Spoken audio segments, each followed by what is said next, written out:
டிஎம்கேவா இருந்தாலும் சரி இல்ல ஏடிஎம்கேவா இருந்தாலும் சரி, ரெண்டு பேரும் ஆட்சியில யார் இருக்காங்களோ அவங்களுக்கு விஜய் மேல அப்பத்துல இருந்தே ஒரு வன்மம் கிட்டத்தட்ட.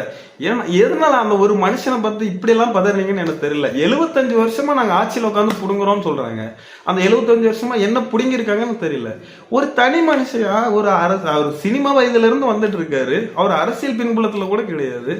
அந்த ஒரு மனுஷனை பார்த்து இவ்வளவு கூட்டமா அலறுதுன்னா அந்த மனுஷனுக்காக தான் பேசவே தோணுது. ஏன்னா போன வாட்டி வரைக்கும் நான் டிஎம்கே ஓட்டு போட்டுட்டு இருந்தேன். அப்படி இருந்த என்னையே கிட்டத்தட்ட இந்த மனுஷனுக்காக பேச வச்சுட்டாங்க. நான் யாரையுமே குறிப்பிட்டு பேசணுன்ற ஐடியாவிலே கிடையாது. ஆனா நான் இங்க பெங்களூர்லயே நான் பார்த்துட்டு இருக்கேன், கிட்டத்தட்ட எங்க பார்த்தாலும் விஜய் விஜய் விஜய் விஜய் விஜய் விஜய். அந்த மனுஷன் பாவம், அவர் என்ன பண்ணாரோ தெரியல. ஆனா அவருக்காக மக்கள் பண்ற அந்த சப்போர்ட் இருக்குல்ல, அதை பார்த்து தான்டா நீங்கெல்லாம் சாவுறீங்க. அதை பார்த்து தான் சாவுறீங்க. நீங்கெல்லாம் அப்படியே ஒரு மாநாடு நடத்துறீங்கன்னா ஒரு டைம்ல வண்டி வச்சு ஒரு ஆளுக்கு 200 ரூபாய் கோட்டரு பிரியாணி இதெல்லாம் கொடுத்து கூட்டிட்டு வந்தா கூட கூட்டம் சேராது. அந்த ஆள் மாநாடுன்னு சும்மா ஒரு அறிவிப்பு கொடுத்தாலே அந்த இடத்துல கூட்டம் கூடி போய் படுத்துக்கிறாங்க. நாளைக்கு வர்றாரு இன்னைக்கே போய் படுத்துக்கிறாங்க. அதனால தான்டா உங்களுக்கு எல்லாம் இந்த ஆட்டம் கொடுக்குது கீழே இருந்து மேல வரைக்கும். அது என்ன வடிவேல் சொல்வாருல்ல, பில்டிங் ஸ்ட்ராங்கு பேஸ்மெண்ட் வீக்குன்னுட்டு, அந்த மாதிரி நீங்க பில்டிங் வந்து ஸ்ட்ராங்கா பெருசா கட்டிட்டு போயிட்டீங்க. பட் ஆனா பேஸ்மெண்ட்டை நீங்க போடல. அந்த ஆளு பேஸ்மெண்ட்டை போட்டுட்டு தான் பில்டிங்கே கட்ட ஸ்டார்ட் பண்றாரு. அது அடுத்த வருஷம் எலெக்ஷன்ல தெரியும் பாருங்க.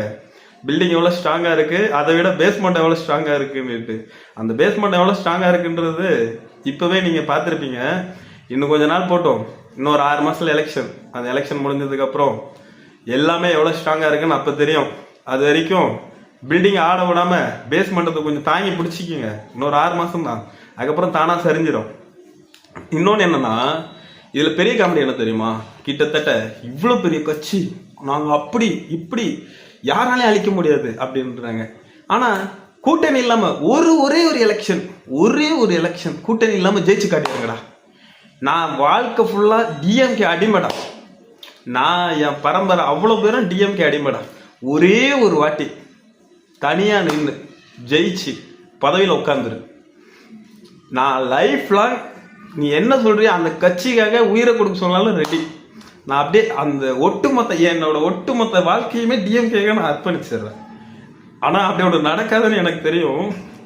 அந்த தைரியத்துல தான் நான் இவ்வளவுக்குள்ள சொல்லிட்டு இருக்கேன். அப்படி ஒன்று நடக்காது, அதுக்கு சரித்திரத்துல ஒரு வாய்ப்பும் கிடையாது.